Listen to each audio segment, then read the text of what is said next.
Dalam nama Bapa dan Putra dan Roh Kudus. Amin. Bapak, Ibu, Saudara-saudari, umat beriman yang terkasih,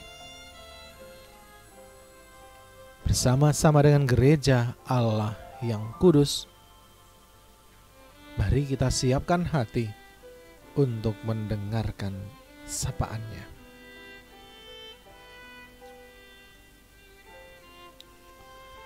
Inilah Injil Yesus Kristus menurut Lukas. Dimuliakanlah Tuhan. Pada zaman Herodes Raja Yudea, adalah seorang imam yang bernama Zakaria dari rombongan Abia. Istrinya juga berasal dari keturunan Harun, namanya Elisabet. Keduanya adalah benar di hadapan Allah dan hidup menurut segala perintah dan ketetapan Tuhan dengan tidak bercacat. Tetapi mereka tidak mempunyai anak, sebab Elisabet mandul dan keduanya telah lanjut umurnya. Pada suatu kali, waktu tiba giliran rombongannya, Zakaria melakukan tugas keimaman di hadapan Tuhan. Sebab ketika diundi, sebagaimana lazimnya untuk menentukan imam yang bertugas, dialah yang ditunjuk untuk masuk ke dalam bait suci dan membakar ukupan di situ. Sementara itu, seluruh umat berkumpul di luar dan sembahyang. Waktu itu adalah waktu pembakaran ukupan. Maka tampaklah kepada Zakaria seorang malaikat Tuhan berdiri di sebelah kanan mezbah pembakaran ukupan. Melihat hal itu, ia terkejut dan menjadi takut. Tetapi malaikat itu berkata kepadanya, "Jangan takut, hai Zakaria, sebab doamu telah dikabulkan, dan Elisabet istrimu akan melahirkan seorang anak laki-laki bagimu, dan haruslah engkau menamai dia Yohanes. Engkau akan bersukacita dan bergembira, bahkan banyak orang akan bersukacita atas kelahirannya itu. Sebab ia akan besar di hadapan Tuhan, dan ia tidak akan minum anggur atau minuman keras, dan ia akan penuh dengan Roh Kudus mulai dari rahim ibunya. Ia akan membuat banyak orang Israel berbalik kepada Tuhan Allah mereka, dan ia akan berjalan mendahului Tuhan dalam roh dan kuasa Elia untuk membuat hati bapa-bapa berbalik kepada anaknya dan hati orang-orang durhaka kepada pikiran orang-orang benar, dan dengan demikian menyiapkan bagi Tuhan suatu umat yang layak baginya." Lalu kata Zakaria kepada malaikat itu, "Bagaimanakah aku tahu bahwa hal ini akan terjadi? Sebab aku sudah tua dan istriku sudah lanjut umurnya." Jawab malaikat itu kepadanya, "Akulah Gabriel yang melayani Tuhan, dan aku telah diutus untuk berbicara dengan engkau dan untuk menyampaikan kabar baik ini kepadamu. Sesungguhnya engkau akan menjadi bisu dan tidak dapat berkata-kata sampai kepada hari di mana semuanya ini terjadi, karena engkau tidak percayakan perkataanku yang akan nyata kebenarannya pada waktunya." Sementara itu, orang banyak menanti-nantikan Zakaria. Mereka menjadi heran bahwa ia begitu lama berada dalam bait suci. Ketika ia keluar, ia tidak dapat berkata-kata kepada mereka, dan mengertilah mereka bahwa ia telah melihat suatu penglihatan di dalam bait suci. Lalu ia memberi isyarat kepada mereka, sebab ia tetap bisu. Ketika selesai jangka waktu tugas jabatannya, ia pulang ke rumah. Beberapa lama kemudian, Elisabet istrinya mengandung dan selama 5 bulan ia tidak menampakkan diri. Katanya, "Inilah suatu perbuatan Tuhan bagiku."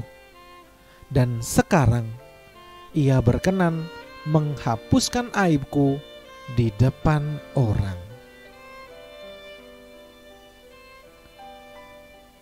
Demikianlah Injil Tuhan. Terpujilah Kristus. Inilah suatu perbuatan Tuhan bagiku.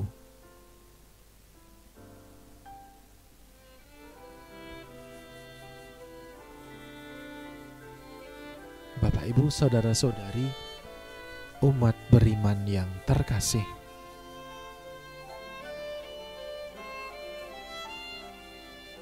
bagaimana aku tahu bahwa hal ini akan terjadi? Tampaknya pertanyaan ini tidak asing di telinga kita. Maria pun menanyakan hal yang sama. Sama mustahilnya, Zakaria itu sudah tua dan Elisabet itu mandul.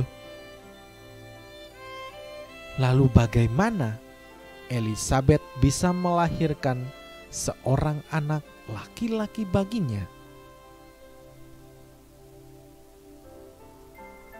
Zakaria adalah seorang imam. Ia dan istrinya hidup benar dan tidak bercacat di hadapan Allah.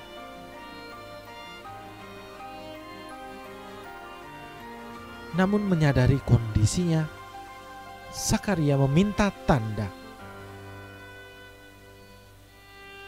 Maka jadilah ia bisu.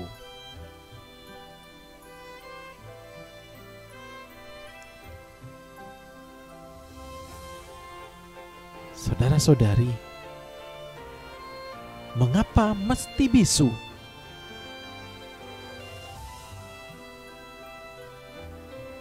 Setelah malaikat Tuhan menyatakan diri sebagai yang diutus oleh Allah, Zakaria menjadi bisu. Bagaimana Zakaria bisa mewartakan jika ia tidak dapat berkata-kata? Malaikat Gabriel mengatakan, "Engkau tidak dapat berkata-kata sampai pada hari semuanya ini terjadi, karena engkau tidak percaya akan perkataanku yang pada waktunya akan terbukti kebenarannya." Zakaria membisu karena ketidakpercayaannya. Dan lebih baik bisu daripada mewartakan dalam ketidakpercayaan. Maka ketika harinya tiba dan semua terbukti kebenarannya, Zakaria pun dapat mewartakan dalam kepercayaan penuh. "Inilah suatu perbuatan Tuhan bagiku."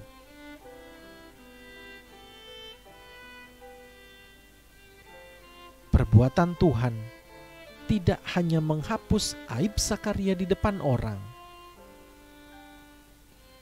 Lebih dari itu, perbuatan Tuhan membawa kembali pulang umat yang dikasihinya, membuat hati para bapa berbalik kepada anak-anaknya, dan hati orang-orang durhaka kepada pikiran orang-orang benar.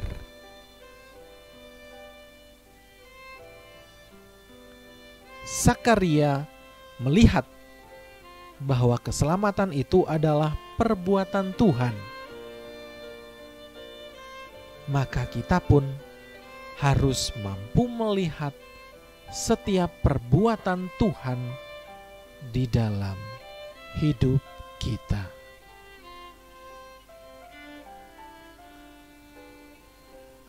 Semoga Tuhan memberkati kita. Amin.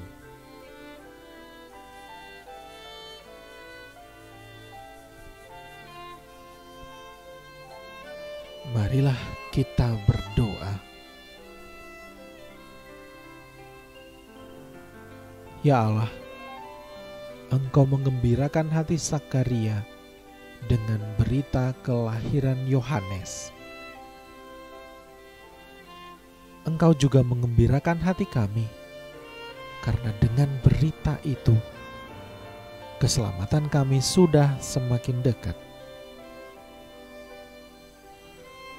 Semoga kami senantiasa dapat melihat karya-Mu dalam hidup kami, sehingga kami selalu hidup dalam kehendak-Mu. Demi Yesus Kristus Putra-Mu, Tuhan dan Juru Selamat kami. Amin.